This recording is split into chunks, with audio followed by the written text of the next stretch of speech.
우리 시간이 다 되어졌으므로 하나님께 영광 돌리겠습니다.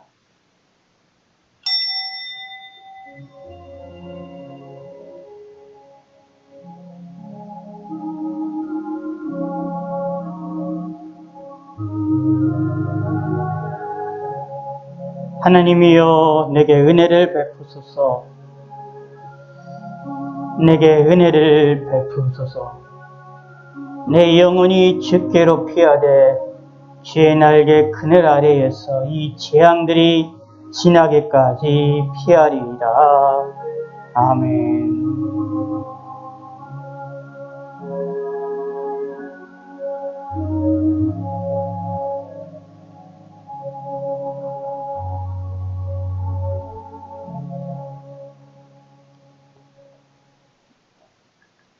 교동문 75번입니다. 교동문 75번.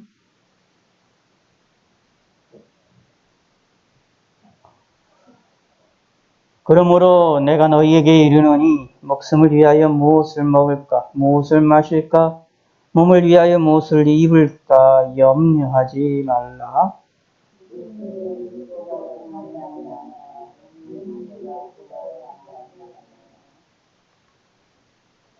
공중의 새를 보라. 심지도 않고 거두지도 않고 창고에 모아들이지도 아니하되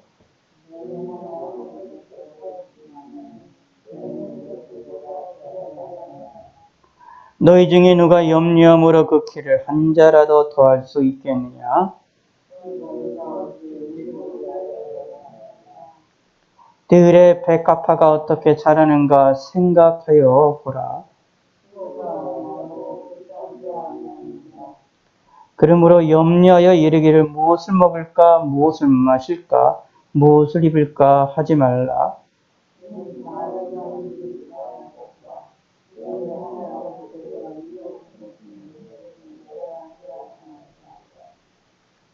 그런즉 너희는 먼저 그의 나라와 그의 의를 구하라.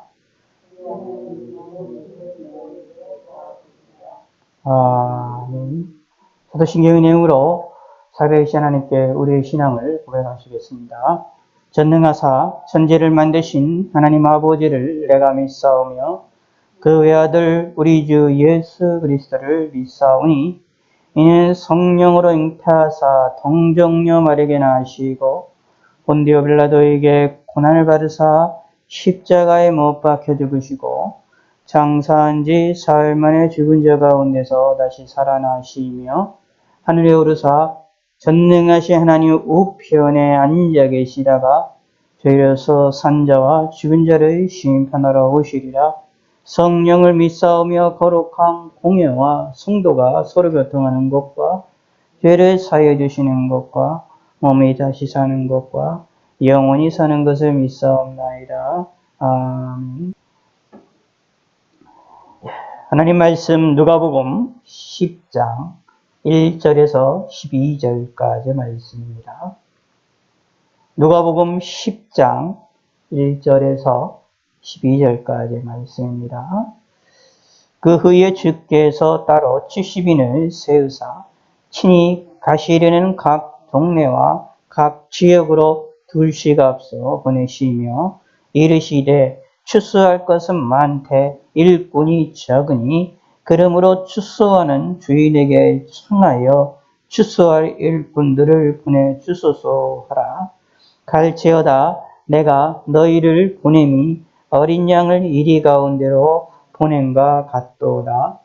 전대나 배낭이나 신발을 가지지 말며 길에서 아무에게도 문안하지 말며 어느 집에 들어가든지 먼저 말하되 이 집이 평안할지어다 하라. 만일 평안을 받을 사람이 거기 있으면 너희의 평안이 그에게 머무를 것이요 그렇지 않으면 너희에게로 돌아오리라. 그 집에 유하며 주는 것을 먹고 마시라.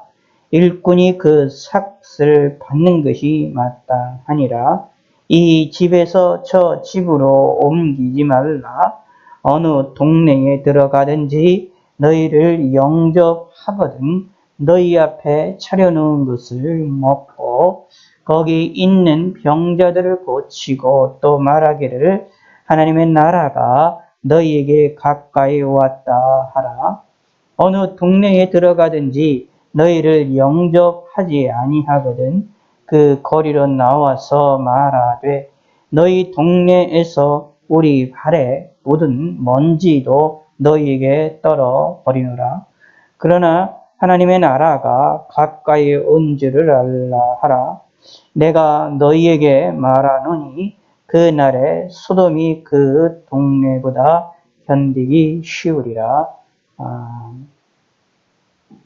기도하겠습니다. 하나님 아버지여 감사합니다. 오늘도 주님 앞에 나와서 하나님께 예배드리며 영광 돌릴 수 있게 하심을 감사합니다. 오늘도 함께 모여서 예배하며 또 먼 타 지역에서 영상으로 함께하는 성들도 있사오니 함께하여 주시고 은혜를 베풀어 주시옵소서.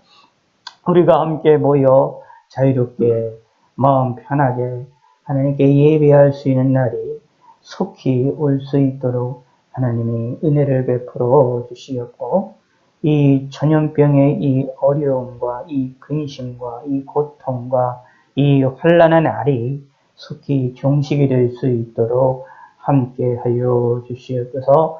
하나님을 향할 수 있게 하시고 하나님을 찬양하게 하시고 하나님을 가까이 더욱더 할 수 있는 날을 더욱더 속히 올 수 있게 하시었고 은혜를 베풀어 주시옵소서.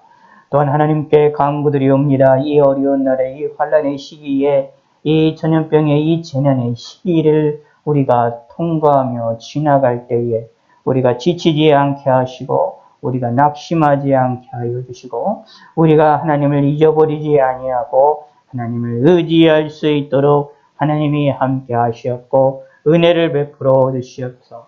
영육간의 강건함으로 함께 하시고 권세를 더하여 주시고 우리 마음의 평안함을 더하여 주시옵고 전염병으로부터도 저희들을 지키시고 보호해 주시고 하나님께서 저희들을 지켜 주시옵소서.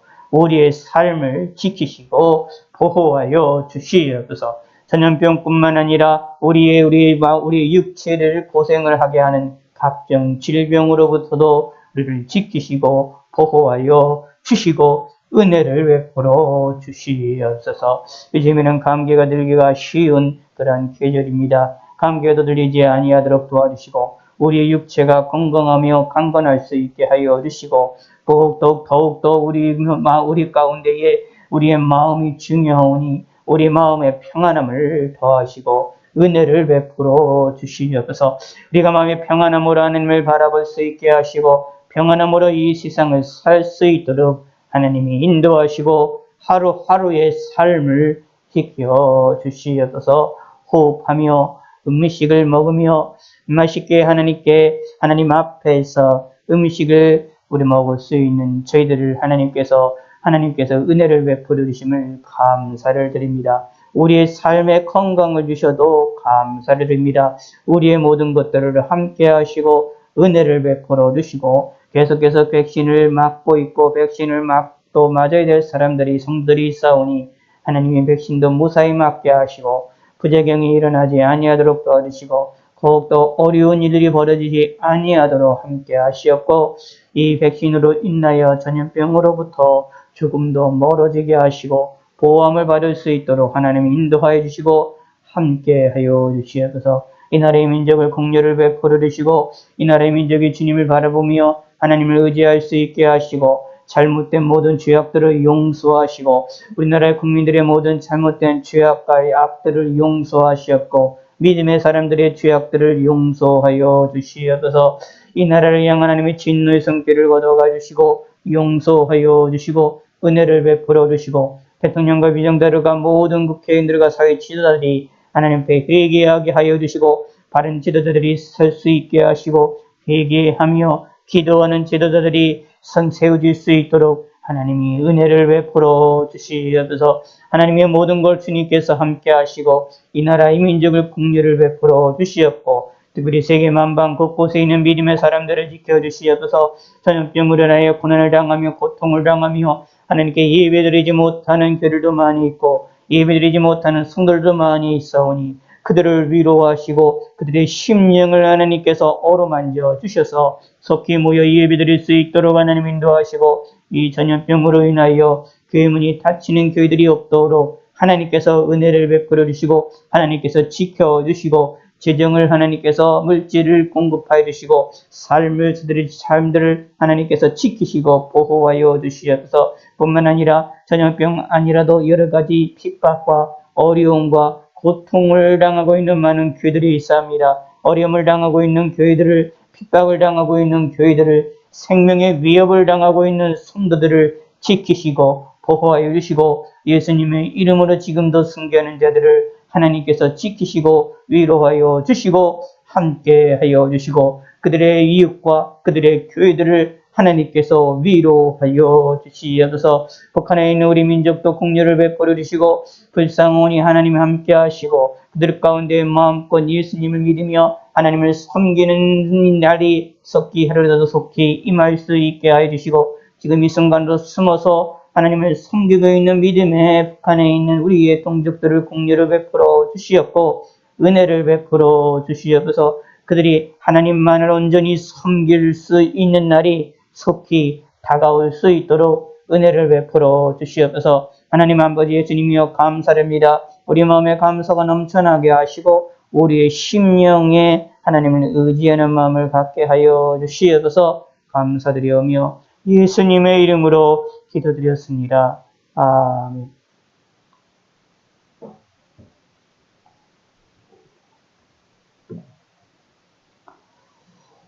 예.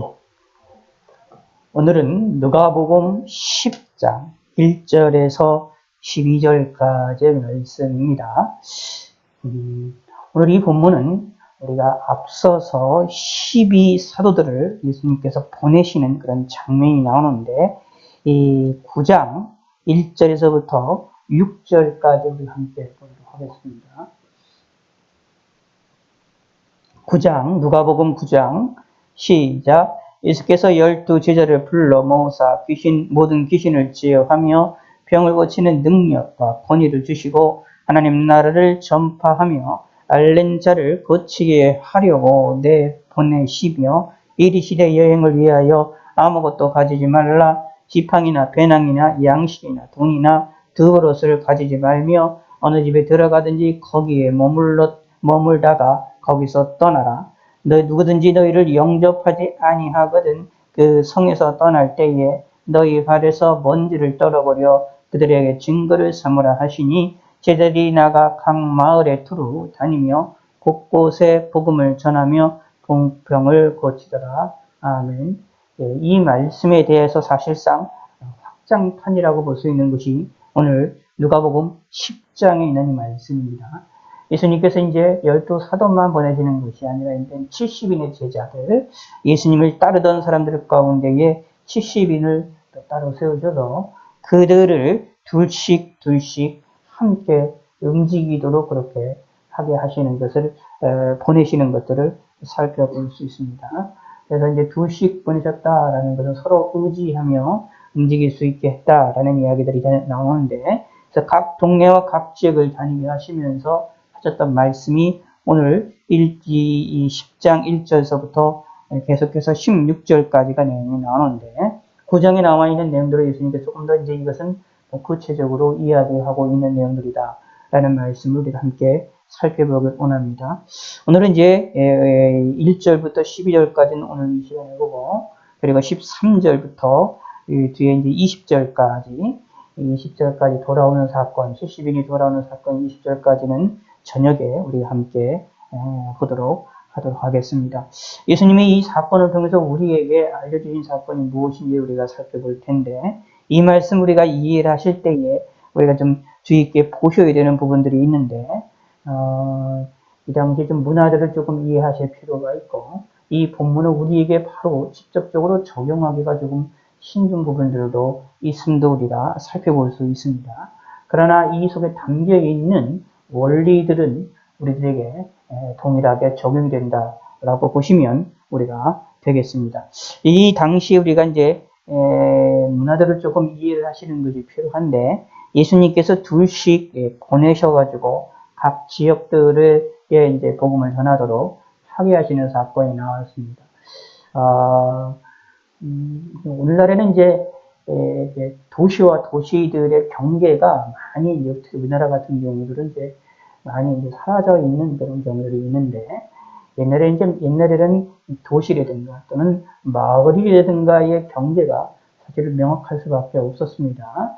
그 인구들이 많지 않았고, 마을에 인구들이 많지도 않았고, 마을과 마을 사이도 많이 이제 그 안에 많이 떠져 있는 그런 관계가 되어져 있다라고 보시면 되고, 그리고 그들이 이동하는 사람들 중에서도 이동들이 오늘날처럼 수많은 사람들이 이동을 하거나 움직이는 그런 개념이 아니라 몇몇 사람들만 움직이는 그런 개념이 되어지고, 마을도 이제 보통 이제 시족마을처럼 가족 중심이나 아는 척의 중심에 움직이는 친척들 중심에서 움직이는 그런 마을들도 많았다라는 것도 우리가 좀 생각을 해볼 필요가 있습니다. 그러니까 오늘날 우리가 생각하는 이 도시의 개념이랑 우리가 생각하는 오늘날의 뭐 시골적인 그런 개념은 조금 그것과 좀 동일하게 생각하시면 좀 안 되고, 이 당시의 개념을 좀 이해하실 필요가 있고, 또 그 다음에 이 당시 이제 문화들을 우리가 좀 이해를 하실 필요가 있는데, 이렇게 순회하면서 복음을 전하는 사람들, 순회하면서 말씀을 전하는 사람들도 많이 있었다라는 것도 이해할 필요가 있고, 이것이 익숙한 문화다라고 보시면 됩니다. 구약의 성경에서 계속 특히 유대 백성들에게 있어서는 구약 성경에 보면 선지자들이 나오는데, 선지자들이 이렇게 복음을 하나님의 말씀을 전하는데, 말씀을 전할 때에 또는 여러 지역들을 돌아다니면서 전하기도 되어지기 때문에 선지자들이 돌아다니면서 하나님 말씀을 전하는 일들에 대한 이야기들이 너무도 익숙해져 있고, 그런 상황에 대해서 이렇게 당연시 되어지는 그런 시절이었다라고 보시면 됩니다. 물론 말라기 이후로 선지자들에 대한 역사가 이제 없었다라고 볼 수 있지만, 그럼에도 불구하고 이제 이렇게 돌아다니면서 하는 일들이 많았다라고 이제 보시면 됩니다. 세리요한 같은 경우는 이제 광야에서 말씀을 전하면서 백성들이 오도록 하게 하는 일이 많이 벌어졌었고, 예수님도 이렇게 이 백성들이 오도록 하게 하는 사건도 있으면 예수님 스스로도 찾아가시는 그런 일들도 벌어지는 것을 살펴볼 수 있습니다.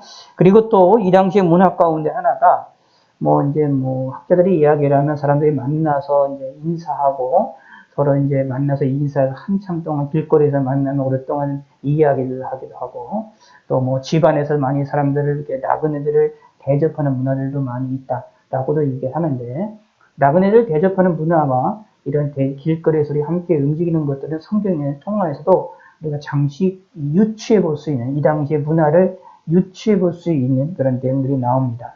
자, 무슨 뜻이냐 하면, 예수님이 부활하신 후에 엠마오로 가는 두 제자가 있습니다. 엠마오라는 두 제자가 예수님이 다가오셔서 함께 이야기를 하게 되는데, 그때에 이 엠마오와 이 두 제자는 예수님을 알아보지 못하고 저는 다른 사람으로 인식을 합니다.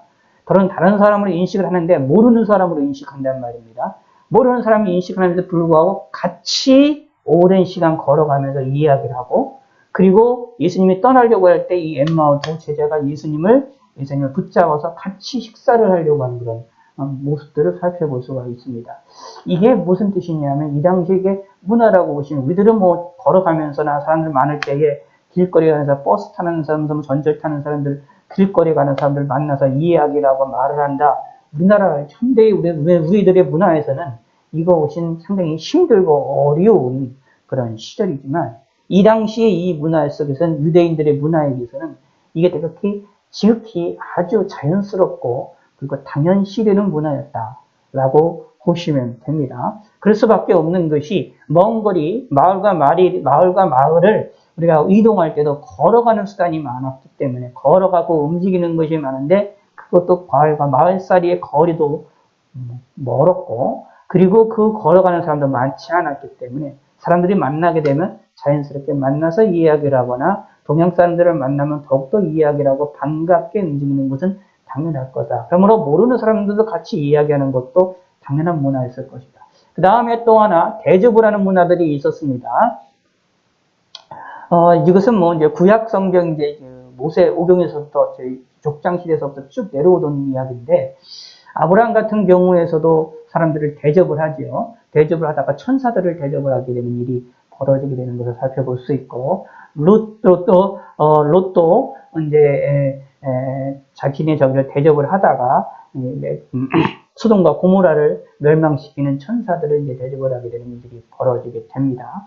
이렇게 사람들이 이렇게 대접을 하는 것들을 우리가 살펴볼 수 있고요. 사무엘 같은 경우에 사무엘이 움직일 때에 그 사무엘이 도착하는 동네에서는 사무엘이 오는 것에 대해서 반갑게 맞아주고 그를 대접을 하는 일들이 벌어졌다는 것들을 볼 수 있습니다. 이런 식으로다가 이 당시의 문화들은 유대인들의 문화에서는 상대방 누군가를 반겨주고 그리고 그것을 함께 대접을 하는 그런 문화들이 많이 있었고, 그리고 그 중에서도 특히 이렇게 순회하면서 말씀을 전하는 자들에 대한 또 그것에 대하여 받아들여지며 함께하는 문화도 함께 있었다라는 것들을 살펴볼 수 있습니다.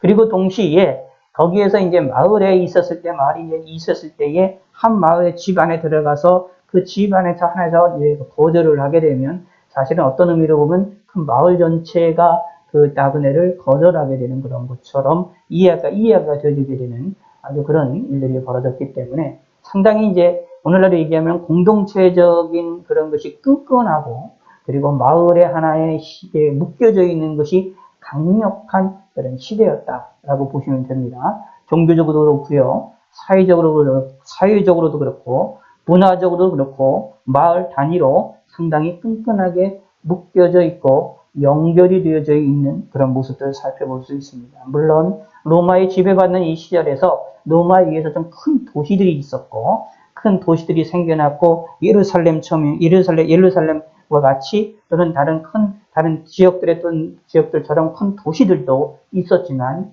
그렇지 않고 시골처럼 이렇게 여러 가지 작은 도시들도 있었음을 살펴볼 수 있는데, 예수님이 70인을 이렇게 따로 둘씩 해서 보내시는 것에 있었을 때에 이 각각의 마을들을 보내시는 것들을 우리가 살펴볼 수 있습니다. 그러면서 하신 말씀이 오늘 본문에 나와 있는 말씀이고, 이런 문화적인 내용들을 어느 정도 이해를 하시고 성경적인 흐름들을 이해를 하시고 본문을 이해를 하셔야 우리가 조금 더 이 본문을 좀 이해하는 데에 도움이 많이 될 것입니다. 자, 2절을 한번 읽어봅시다. 2절 시작.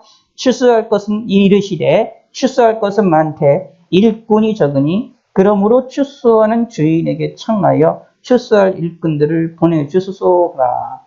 예수님께서 이 70인을 보내시면서 하셨던 말씀 가운데 첫 번에 하셨던 말씀이 추수꾼이 없다. 추수할 것은 많은데 일꾼이 없다라는 것을 탄식을 하시는 얘기입니다. 그러면서 추수하는 주인에게 청하여 추수할 일꾼들을 보내주소서라라고 말을 하고 하라는 이야기는 하나님께 기도하라라는 이야기입니다. 추수하는 주인에게 하나님께 청하여 일꾼들을 보내달라라고 말을 하라는 얘기입니다. 이건 무슨 뜻이냐 하면 추수할 것은 많되 그물을 전해서 그물을 던져서 이 믿는 사람들을 모을 수 있는 그러한 추수해야 될 것은 많은데 그물을 던져서 물고기를 잡아야 될 것은 많은데 그물을 던질 사람이 없다라는. 그러므로 추수할 일꾼들이 추수를 하지 못하게 되어지게 되면 손해가 일어나니까 그러지 아니하도록 해야 된다라는 것들을 이야기하고 있는 내용입니다.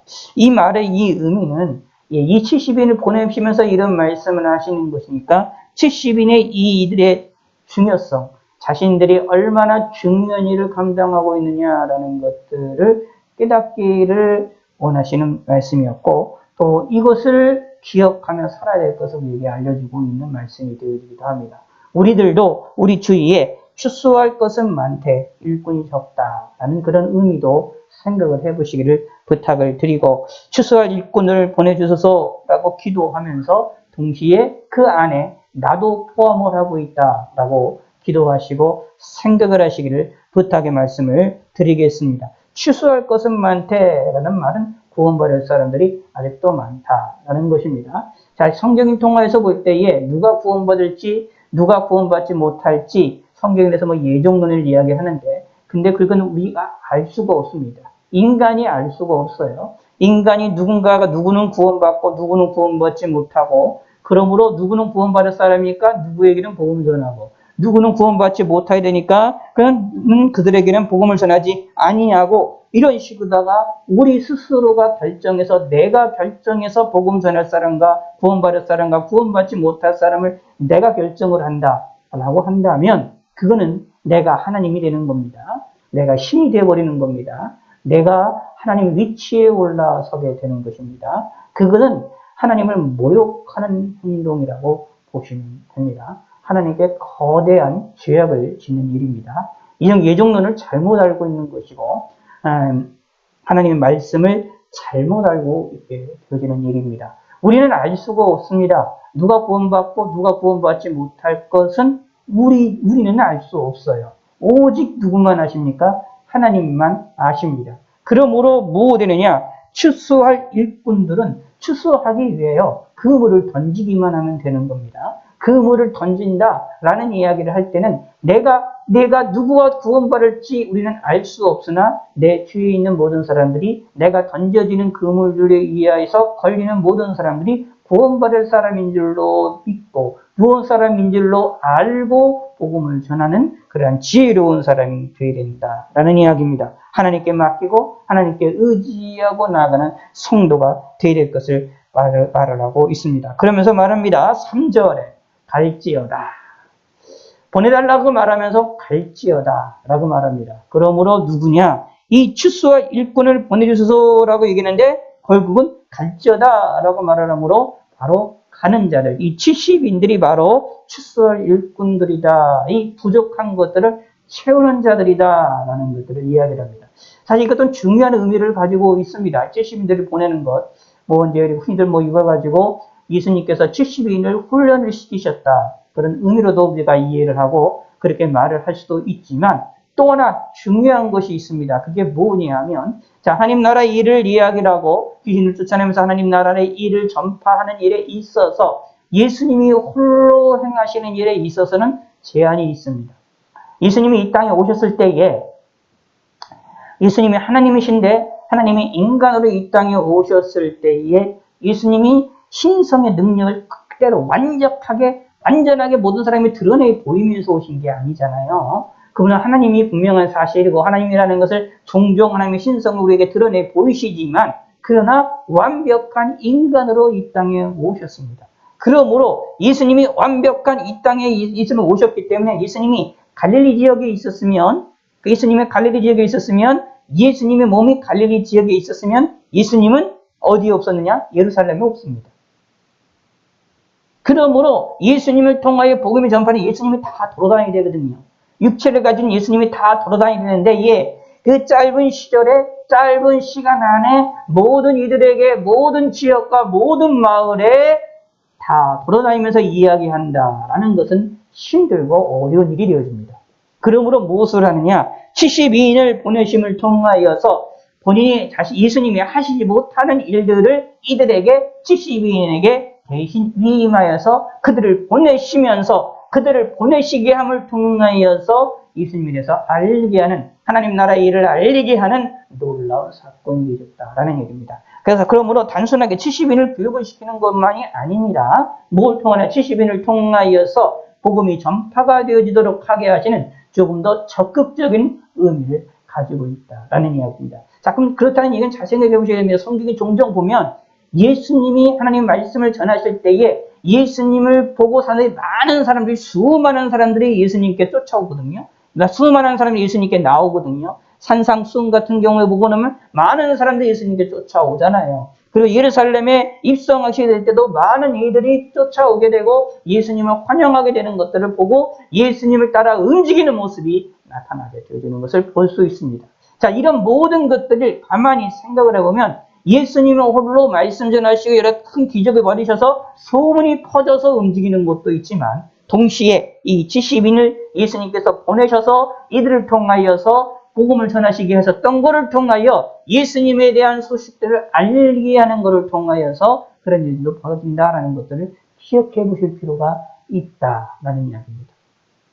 그러므로 예수님은 이 땅에 오셨을 때에 하나님의 일을 행하셨을 때 홀로 일을 행하시지 아니하고 사람과 함께 일을 하셨습니다.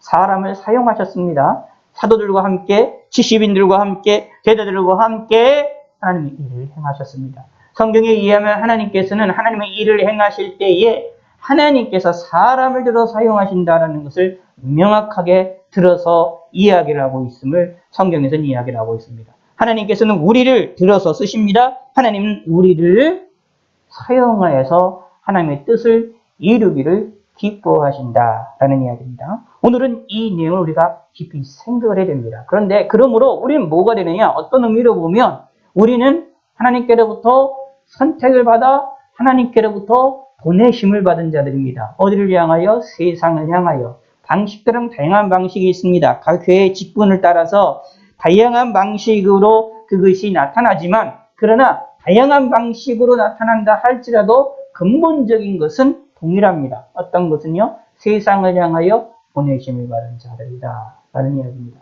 그런데 하나님께서는 우리를 보내시면서 우리를 향하여서 걱정의 소리를 하십니다. 이게 무엇일까요? 자, 내가 너희를 보냄이 어린 양을 이리 가운데 보낸과 같도다 라고 말하고 있습니다. 자, 근본적인 차이가 있음을 이야기를 합니다. 어린 양과 이리는 근본적인 차이가 있습니다. 누가 더 강합니까? 어린 양이 강합니까?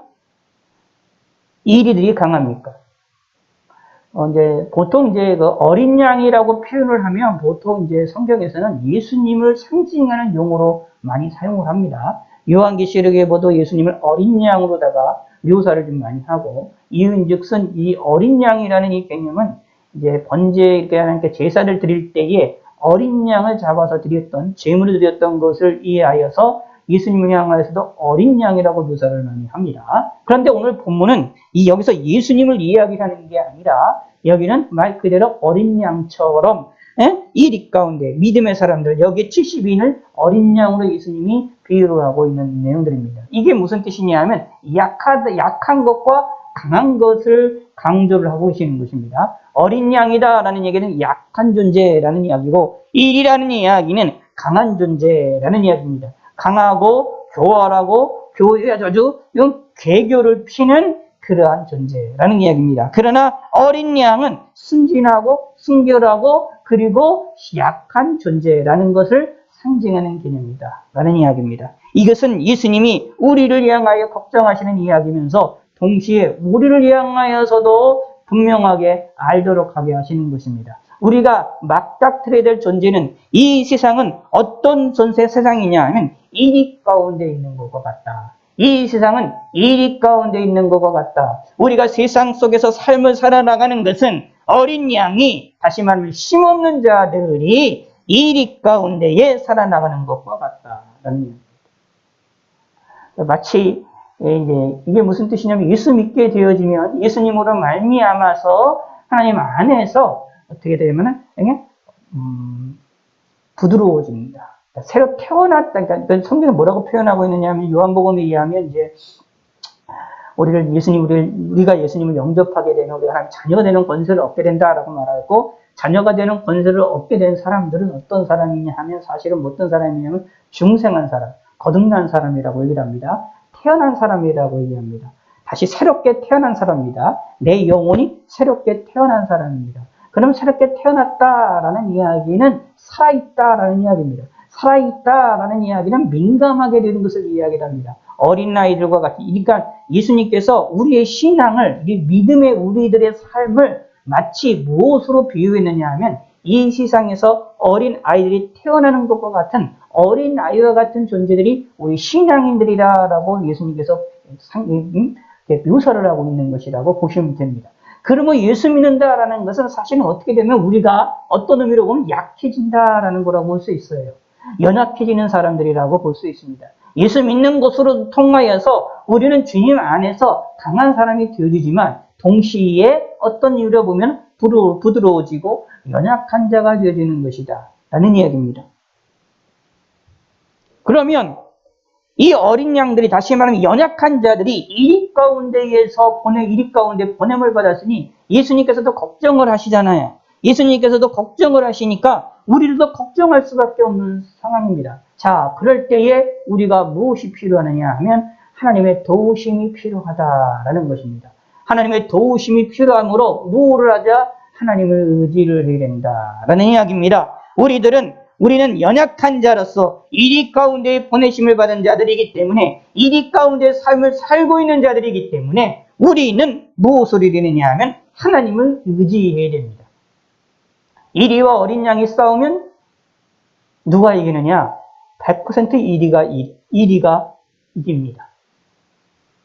자, 잘 생각해 보세요. 정말로 양과 이리가 싸우면 누가 이기느냐라는 얘기입니다. 자, 조금 더 이제 비유를 하자면 양이랑 호랑이랑 싸워요. 누가 이길까요? 양이랑 사자가 싸우면 누가 이깁니까? 100% 사자나 호랑이가 이깁니다. 그러므로 여기도 이 얘기하는 겁니다. 예수님이 우리를 어린 양으로 비유하시고 세상의 사람들을 이리로 비유하시는데, 이리와 양이 부딪히면 누가 이깁니까? 사실 두말할 나위도 없이 이리가 이기는 건 당연한 겁니다.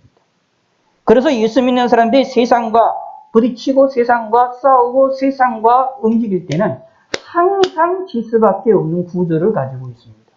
예수 믿는 사람들이 손해를 볼 수밖에 없는 구조를 가지고 있습니다.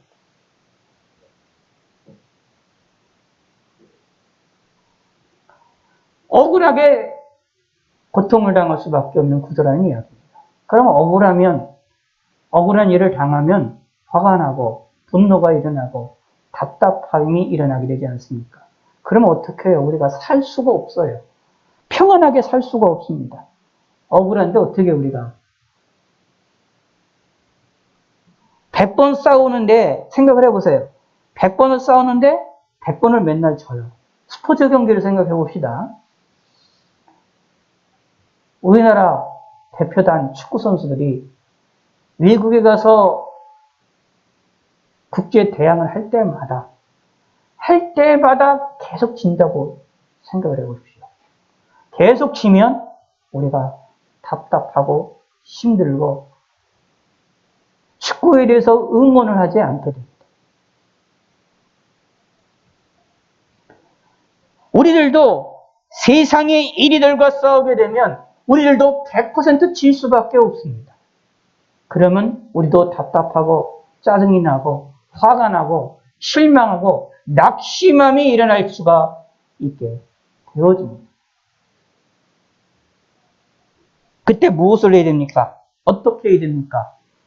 우리가 100% 져야 되는데 질 수밖에 없는데 우리는 어떻게 해야 됩니까? 이길 수 있는 길이 있습니다. 하나님을 의지하시길 바랍니다. 특별히 오늘 이 본문에 보면 여기에 동네에 들어가서 그들에게 평안을 구하고 집에 들어가서 그들에게 이제 복음을 전하게 되는데, 그 일을 거부하는 사람들에 대하여, 그 일을 받아들이지 않는 마을에 대하여서 저주가 있을 것에 대하여서 이야기를 하고 있습니다.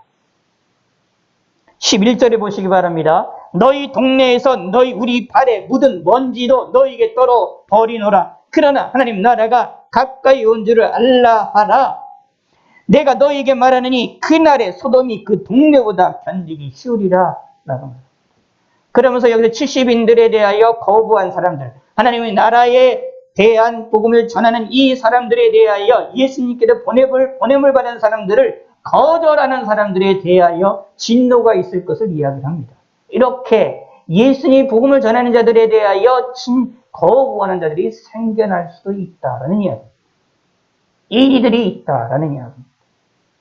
이 일이 되어지면, 이 일이 고통받으면, 이 사건이 벌어지면 일이 힘들고 어려운 일이 빠질 수 있을 것입니다. 그런데 여기에서 예수님은 그들이 힘듦에 빠지지 않게 하기 위하여 하나님을 의지하라라고 분명하고 명확하게 이야기를 하고 있는 내용입니다. 4절에 있는 말을 함께 읽어보겠습니다. 전대나 배낭이나 신발을 가지지 말며 길에서 아무에게도 문안하지 말며 어느 집에 들어가든지 먼저 말하되 이 집이 편안할지어다 하라. 여기에 보면 전대나 배낭에 신발을 가지지 말라라고 말하잖아요. 아무것도 가지지 않고 움직이라라고 말을 하고 있지요. 이 말의 의미는 전에 말씀드린 것처럼 우리가 무슨 우리 현재 우리들도 똑같이 아무것도 안 가지고 움직이고 아무것도 안 쌓고 이 세상을 살아나가라 이런 말을 하고 있는 내용이 아닙니다. 그런 식으로 다 우리가 해석을 하거나 적용을 시키면은 안 되는 내용입니다. 이 당시의 이 문화를 이해를 하셔야 된다고 말씀드렸습니다. 그럼에도 불구하고 이 말의 의미를 통하여서 우리에게 알려주고 있는 내용이 있습니다. 무슨 뜻이냐 하면 70인이 전대도 가지지 않고 배낭도 가지지 않고 신발도 가지지 않아요. 그 얼마 없단 말입니다. 아무것도 안 가지고 간다. 가라는 이야기는 무슨 뜻일까요? 이 말의 의미를 통하여 뭐라고 그러냐면 그들이 하나님을 의지하라 라고 말하고 있는 겁니다. 하나님을 바라보라 라고 말하고 있는 겁니다. 그 의미를 잘 이해를 하셔야 됩니다.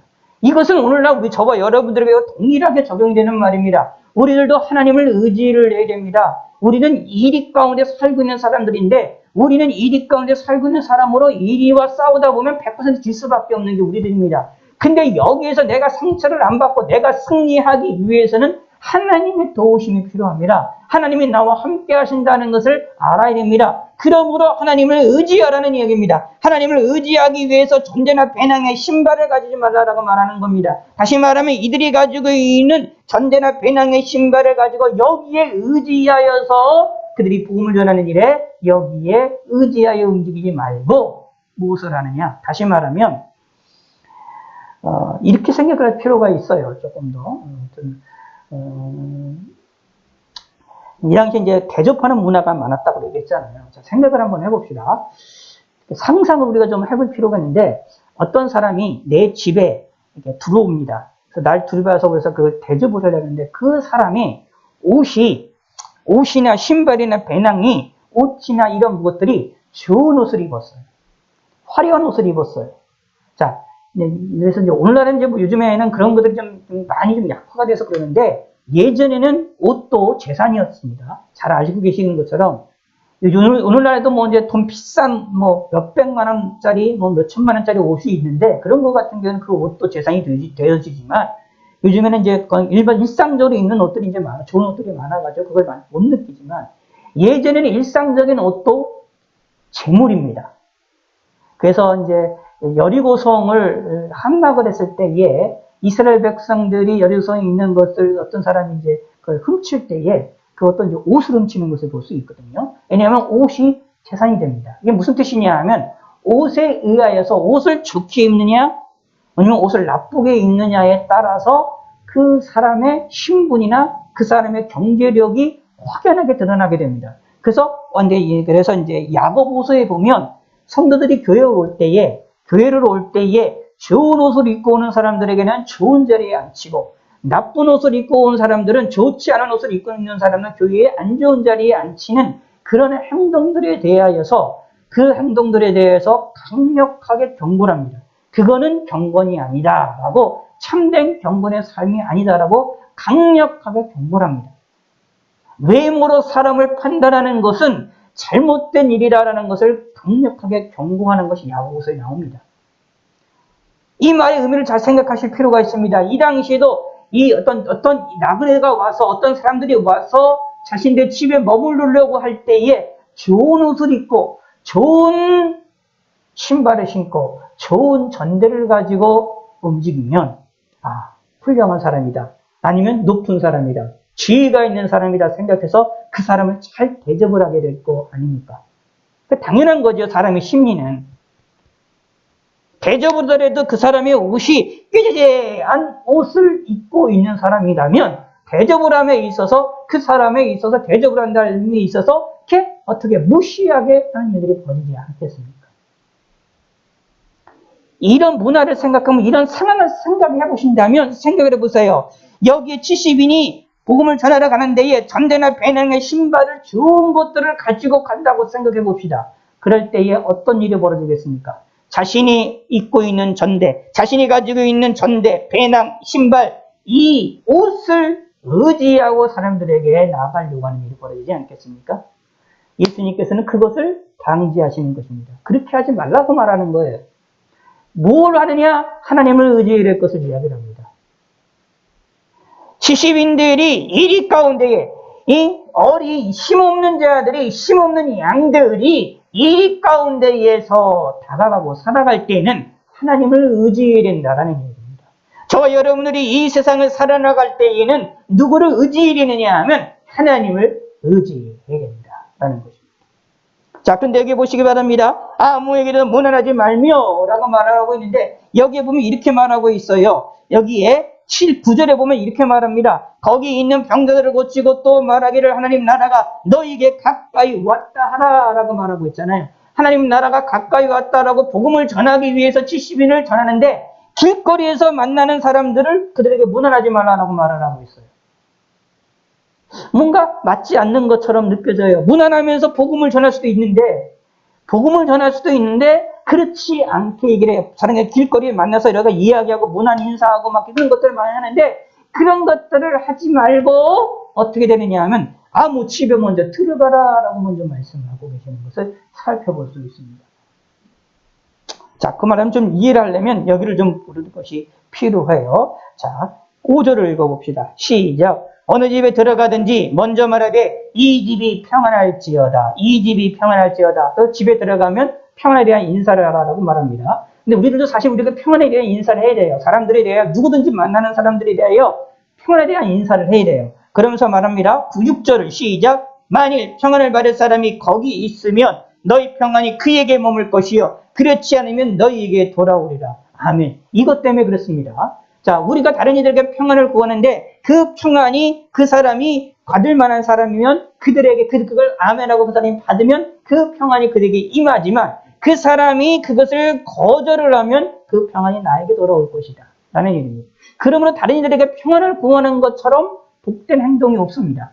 그래서 사실은 이것은 구약에서부터 신약까지 성경 전체에 흘러나가고 있는 사상이기 때문에 이 유대인들은 그런 것 때문에 샬롬이라는 인사라든가 평안에 대한 인사들을 많이 하는 이유들이 그런 이유들 때문에 그렇습니다. 이게 성경에서 하나님께서 알려주신 사고와 상 가운데 중요한 가운데 하나입니다. 뭐 그런 것처럼 비슷하게 뭐냐면 안녕하셨습니까 이런 인사가 있는 것처럼 사실 이렇게 평안에 대한 인사를 묻고 평안하기를 바라는 것에 대한 이야기를 하는 것은 대단히 중요합니다. 다시 말씀드리겠어요. 이 무슨 뜻이냐 하면 다른 이들을 축복하라라는 얘기입니다. 다른 이들을 축복하라라는 얘기입니다. 사람들을 평안을 빌고 사람들에게 복을 빌고 사람들에게 평안이 있기를 축복하는 성도가 되셔야 됩니다. 이거는 무엇이 되어지느냐 하면 다른 사람들은 받지 못하면 우리에게 복을 받게 되어진다라는 얘기입니다. 이것 때문에 또 뭘 하느냐? 도고 기도를 많이 해야 되는 겁니다. 다른 이들을 위해서 기도하는 것도 이 이유 때문에 그러는 것입니다. 결국 예수 믿는 사람들은 다른 이들에게 평안을 구하는 사람이 되리는데 많이 평안을 구하면 구할수록 그게 나에게도 유익이 됩니다. 나의 그 평안을 구함으로 다른 이들에게 복을 받으면 그것으로 인하여 나도 기뻐하고 하나님께 상급이 되는 것이고 그 사람이 그것을 받지 아니한다면 하나님 그걸 거절한다면 무엇을 하게 되느냐? 내가 빌었던 평안이 나에게로 다시 돌아오게 됨을 통하여 내가 또 복을 받게 되준다. 라는 얘기가 되는 겁니다. 그래서 예수 믿는 기독교인들은 원래 다른 이들에게 평안을 많이 구하는 것이 좋습니다. 다른 이들에게 복을 받기를 구하는 행동들이나 말들을 많이 하는 게 좋습니다. 다른 사람 저주받기로 원합니다. 멸망하기 원한다. 넌 망해야 될 거다. 이런 소리 하는 것보다 뭐 하는 거냐? 복 받기로 원한다. 평안하라. 예? 너 복을 받기로 한다. 축복의 소리를 많이 하시는 것이 좋습니다. 이게 성경에서 전반적으로 흘러나가고 있는 사상 가운데 하나입니다.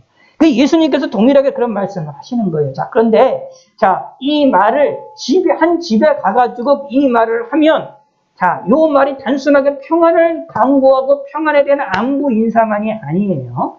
이것을 통하여 인사라는 얘기가 뭘 통하느냐 하면, 내가 당신의 집에 들어가서 당신의 집에서 머물러도 되겠습니까? 라는 그런 의미도 포함한 것으로 보여집니다. 그래서 7절에 보시기 바랍니다. 자, 5절에 어느 집에 들어가든지 먼저 말하되 이 집이 평안할지어다 라고 말하고 있어요.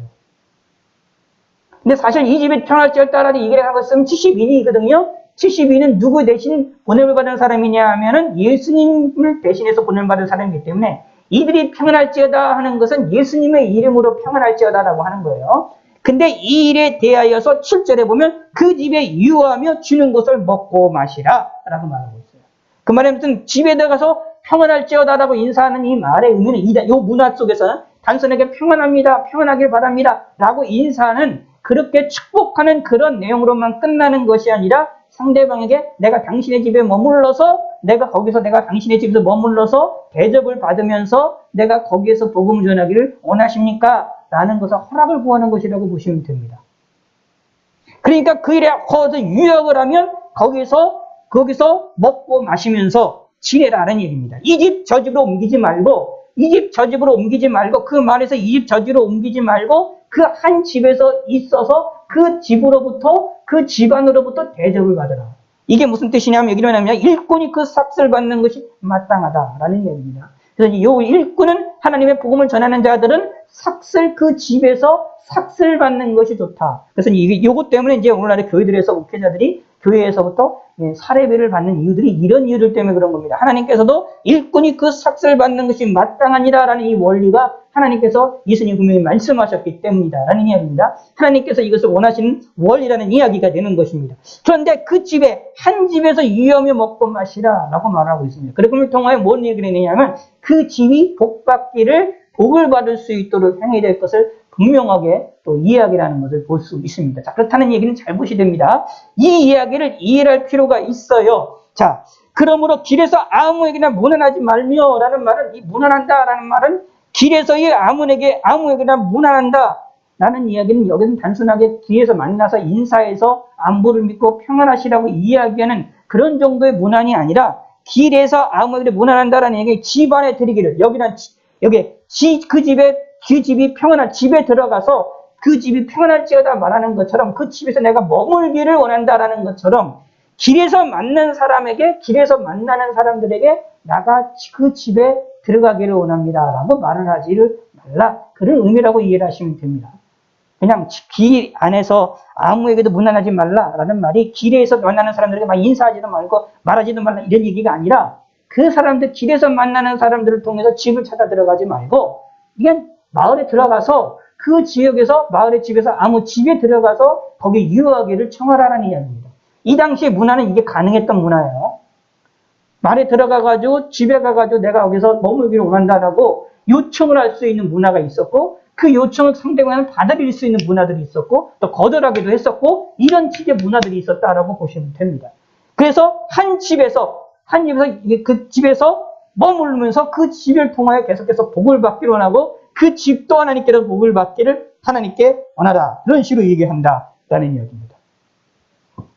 그래서 또 하나 말합니다. 또 8절을 보시기 바랍니다. 어느 동네에 들어가든지 너희를 영접하거든 너희 앞에 차려놓은 것을 먹고 거기 있는 병자를 고치고 또 말하기를 하나님 나라가 너희에게 가까이 왔다 하라. 여기에 보면은 어느 동네에 들어간데 그 집에 들어가는 것과 동네에 들어가는 것을 동격으로 이야기를 하고 있습니다.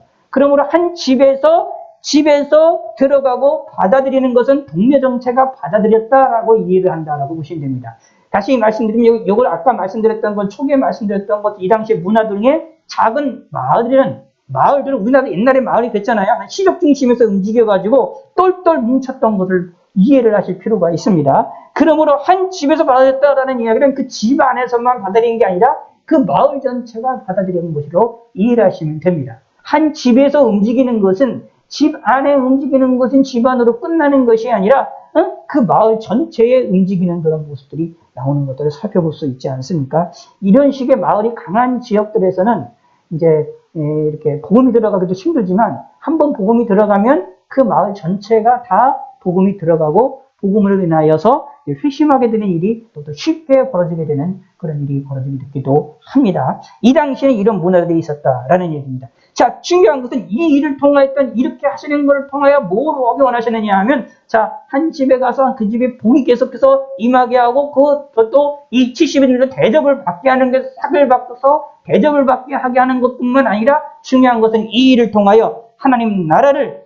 병자리를 고치면서 하나님 나라를 전하도록 하기 위한 목적이 있었다라는 얘기입니다. 그 일을 위하여 70인을 보내라. 이 하나님 나라는 누굴 통하여 임하게 되느냐 하면은 바로 예수님을 통하여 임하게 되셨음을 알리라는 사실을 70인을 통하여 드러내는 것이었다라는 얘기입니다. 하나님께서도 우리들에게 원하시는 것이 있어요. 이 세상에서 우리가 삶을 살아나갈 때에 이 당시에 이렇게 이들의 문화처럼 우리들도 막 마을마다 돌아다니면서 이렇게 해야 된다 그런 의미는 아닙니다만 그러나 여러분의 삶 속에서 이리 가운데 삶을 살아나가는 우리 주위에 있는 여러 가지 어려운 속에서 세상의 속에서 살아나가는 그 속에서 하나님 나라를 전하는, 다시 말하면 예수님을 전하는 믿음의 성도가 되셔야 됩니다. 전할 때에 어떻게 전해야 되느냐 하면 하나님을 의지를 해야 됩니다. 나의 의지, 내가 가지고 있는 전대, 내가 가지고 있는 배낭, 내가 가지고 있는 신발을 자랑하는 것이 아니라 내가 가지고 있는 능력, 내가 가지고 있는 권세,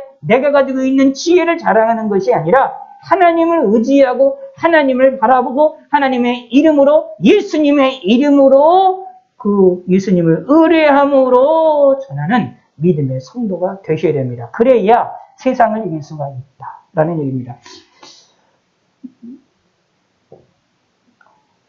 성경에서는 이제 예수 믿는 사람들을 이렇게 이야기할 때 세상 속에서 살아나가는 존재로 이야기를 합니다. 그러니까 우리가 이렇게 생각할 수가 있어요. 우리가 예수 믿는다고 해서 우리를 구원받게 하셨으면, 예수 믿게 구원받게 하셨으면 우리를 그냥 빨리 부르셔가지고 천국에 빨리 들어가 하시면 얼마나 좋겠습니까? 그렇게 되면 참 좋겠어요. 근데 하나님 그러시지 않으시고 우리를 이 땅에서 계속 머무르고 계시게 하거든요. 예수 믿게 하면서, 예수 믿으면서 이 세상에 살아나가도록 하게 하시는 거거든요. 살아나가게 하실 때에 어떻게 살아나가게 하시느냐 하면 우리를 저 산 속에 들어가가지고 저 깊은 산 속에 들어가서 자신만 하나님을 바라보고 자신만 자기 혼자 하나님께 기도하면서 하나님의 말씀을 보면서 혼자만 신앙생활하고 혼자만 경건생활을 하도록 하나님께서 우리들에게 요구를 하시고 명령하시지 않으세요. 이제 기독교 역사 가운데에서 그렇게 신앙생활 하셨던 분들이 많습니다. 그래서 그런 것 때문에 수도원들이 생겨나게 되고 수도원들이 생겨났었고, 많은 기독교인들이 산 속에 들어가서나 또는 우리나라는 산이지만 예전에 저 서양 저쪽에서는 바위 틈에서 굴을 파가지고 거기 혼자 들어가가지고 평생 신앙생활을 하는 사람들도 되게 많습니다. 그게 이제 하나님을 잘 섬기는 것인 줄 알고 이제 하는데, 그런데 성경을 가만히 읽어보시면 하나님이 그것을 원하시는 것이 아니라, 우리에게 그렇게 하기를 바라시는 것이 아니라, 우리를 향해 그렇게 하라고 명령하시는 것이 아니라, 우리를 어디로 보내시느냐 하면 여기에 70인을 이리 가운데 보내시는 것처럼 우리를 어디에 보시느냐면 세상 가운데 보내시는 것입니다. 우리를 세상 가운데 살게 하시는 것입니다. 그래서 우리를 향하여 뭐라고 표현하냐면 세상의 소금이요, 세상의 빛이라고 말합니다. 우리를 어디에 살게 하시느냐면 세상에 살게 하십니다. 우리를 어디에 살게 하시느냐 하면 세상에서 움직이게 하십니다. 그리고 세상 가운데서 빛으로, 세상 가운데서 소금으로 세상에서 살게 하시길 원하십니다. 그래서 하나님께서는 우리를 예수 믿는 그 순간서부터 우리를 저 산속으로 끌고 들어가서 혼자 신앙생활하게 하는 것이 아니라 어떻게 생활하느냐? 세상 속에서 세상에 함께 내가 예수 믿는 예수 믿는 그 순간서부터 내가 생활해오던 그 세상에서 그 패턴 변화가 없이 그 속에서 계속 생활하도록 하게 하시는 것입니다. 이은즉슨 그 속에서 무엇을 하라고요? 하나님 나라를 전하라고, 하나님 나라를 드러내라고, 예수님을 드러내라고, 예수님을 말하라고. 그거를 위하여 하나님께서는 우리를 세상에 그대로 살게 하시는 겁니다. 잘 생각해 보시면 이런 거 정말 그렇잖아요. 우리가 이 세상 살아나가는 거에 답답하고 화나고 그런 일이 얼마나 많습니까? 그리고 정말 짜증나는 일도 많고, 그리고 죄악된 일도 많고, 나도 모르게 죄를 질 때도 많고, 그리고 또 몸에 이렇게처럼 이 환란의 시기, 이렇게 전염병의 이런 시기로 이게 지날 때는 우리가 걱정과 근심거들이 얼마나 많습니까? 답답하잖아요. 그러면 이 답답함이 없는 그 천국에 빨리 들어가면 얼마나 좋겠습니까? 하나님이 나를 부르셔가지고 우리를 일찍 부르셔서 그냥 천국에, 그 영원한 천국에 들어가게 하시면 얼마나 좋겠습니까? 맨날 우리가 죄를 져가지고 하나님께 회개하고 죄를 질까 걱정 근심하고 하는 이런 삶을 살아나가고 있는데, 죄에서 질 걱정 아무것도 안 하는 천국에 들어가면 얼마나 좋아요. 지금 당장 들어가면 얼마나 좋겠습니까? 천국을 믿는 사람으로서 걱정 근심 없는 세상에 살기를 원하는 것 당연한 거 아닙니까? 근데 하나님께서는 이상하게 하나님께서는 우리를 일찍 죽게 하시지 않고 지금까지 우리의 생명을 계속해서 보존하고 계십니다. 우리를 계속해서 세상에서 살게 하도록 하게 하십니다. 이게 무엇일까요? 하나님의 뜻입니다. 그걸 통하여 우리에게 무엇을 주시기 원하십니까? 복을 주시기를 원하는 겁니다. 더 큰 상급을 주시기 원하시는 겁니다. 그 일을 통하여 하나님이 나라가 우리를 통하여서 어린 양처럼 연약한 우리들을 통하여 연약한 우리의 행동과 말을 통하여서 세상 사람들에게 복음이 전파되어지기를, 다시 말하면 추수할 것은 많은데 우리가 추수할 일꾼이 되어서 추수할 많은 사람들을 추수하도록 하기 위하여서 우리를 이 땅에 남겨놓으신 것이다. 하나님, 아무것도 아니라 할지라도 내가 잘 기억하셔야 됩니다. 내가 아무것도 아니라 할지라도, 내가 전도를 하는 사람도 못한다 할지라도 사실은 우리는 무엇을 하느냐 하면 나를 통하여 다른 이들에게 복음이 전파될 수 있는 준비가 되어지고 움직여지고 복음이 전파되어지는 도구라는 사실을 잊지 마시길 바라겠습니다. 나는 언제나 세상의 소금입니다. 나는 언제나 세상의 빛입니다. 나는 언제나 예수님께로부터 보내심을 받은 자입니다. 어디 가운데? 이리 가운데. 근데 나는 힘이 없습니다. 내가 힘이 있다라고 생각하지 마시고 내 능력을 의지하지 마세요. 내 능력을 다 버리시기 바랍니다. 내 능력인 전대나 배낭이나 신발을 다 버리셔야 돼요. 내 권세를 다 버리셔야 됩니다. 하나님을 의지하고 이리 가운데에서 사시기 바랍니다. 그러면 우리가 승리할 수 있습니다. 그러면 세상에서부터 복음을 전할 수 있고 하나님을 드러낼 수 있습니다. 예수님을 드러낼 수 있습니다. 크게 예수님을 전하고 크게 하나님을 드러낸다? 예, 좋습니다만 그렇게 안 해도 좋습니다. 그거 큰 거 바랄 필요 없어요, 사실은요. 작은 것도 좋습니다. 그게 하나님이 가장 기뻐하시는 일입니다. 적게라도 내 삶을 통해서 나를 통하여 다른 이들이 예수님이 전파가 되어지는 그런 성도가 되시길 바라겠습니다. 사실 이렇게 주일만 되면 예배드리러 오는 것도 보이지 않게, 주일만 되면 우리 놀러 가지도 않고, 주일만 되면 어디 나갈 수도 있는데 나가지도 않고 예배드리러 모이는 이 세상 사람과 다른 구별하는 모습을 갖는 이 한 가지만으로도 우리는 무엇을 하느냐? 다른 이들에게 하나님 나라를 전하는 자들입니다. 그때 무엇을 하셔야 됩니까? 하나님을 철저히 의지하시길 바랍니다. 그럼을 통하여 하나님께로 복을 받는 믿음의 성도가 되실만 하겠습니다. 하나님 아버지여 감사합니다.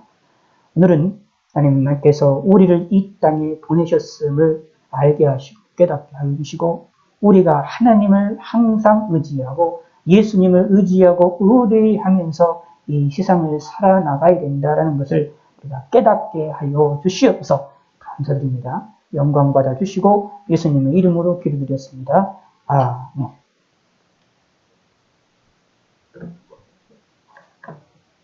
하나님 아버지여 감사합니다. 저희들이 주님 앞에 예배드림의 영광 돌릴 수 있게 하심을 감사드립니다.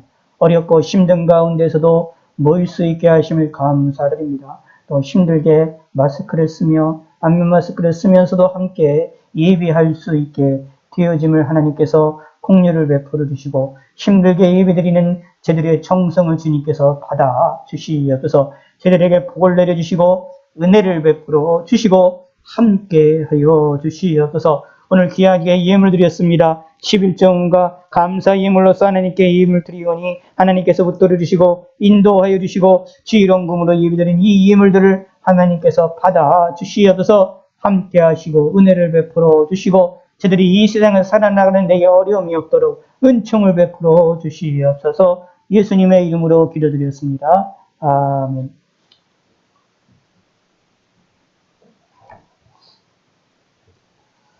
예, 광고 말씀드리겠습니다. 예, 항상 기도하는 거 잊지 마시길 부탁드리고요. 예, 오늘 36번째 주일입니다. 오전, 저녁 대면 예배 온라인으로 병행해서 드립니다. 이번 주 수요일로 완전 온라인으로 드리겠습니다. 그리고 코로나를 위해서 항상 기도하는 거 잊지 마시기를 부탁드리고요. 각자 오셔서 기도하시는 거 잊지 마시고 저녁 새벽 기도 기도 멈추고 있는데 대신 여러분 각자의 자리에서 꼭 기도해 주시기를 부탁에 말씀드리겠습니다. 꾸준함, 규칙적, 반복적이라는 단어 항상 잊지 마시기를 부탁의 말씀을 드리고요. 그리고 10월 11일에 등촌교당에서 서울 서구 노회가 있게 됩니다. 그래서 미리 기도를 부탁드리고, 진비 모임으로 이번 주 목요일에 9월 9일 오후 2시에 상비부 모임이 있는 것 같은데, 제가 그때 가야 될 것 같습니다. 위에서 좀 기도를 좀 해주시길 부탁드리고, 목사님들이 또 여러분들이 많이 모이기 때문에, 또 코로나에 대한 위험성도 있기 때문에, 항상 위에서 좀 기도의 말씀을 기도 좀 해주시길 부탁의 말씀을 드리겠습니다. 여러분도 각자의 자리에서 항상 조심하시고 기도 많이 해주시고 하나님을 의지하시고 조심하며 삶을 사시기를 바라겠습니다. 이제는 우리 주 예수 그리스도의 은혜와 하나님의 넓고 깊은 사랑과 성령님의 감동과 역사 천명교통 해주하신 이 자리에 있는 모든 우리와 그의 신령과 가정과 교회와 나라는 영원히 이제로부터 영원토록 함께할지어다. 아멘.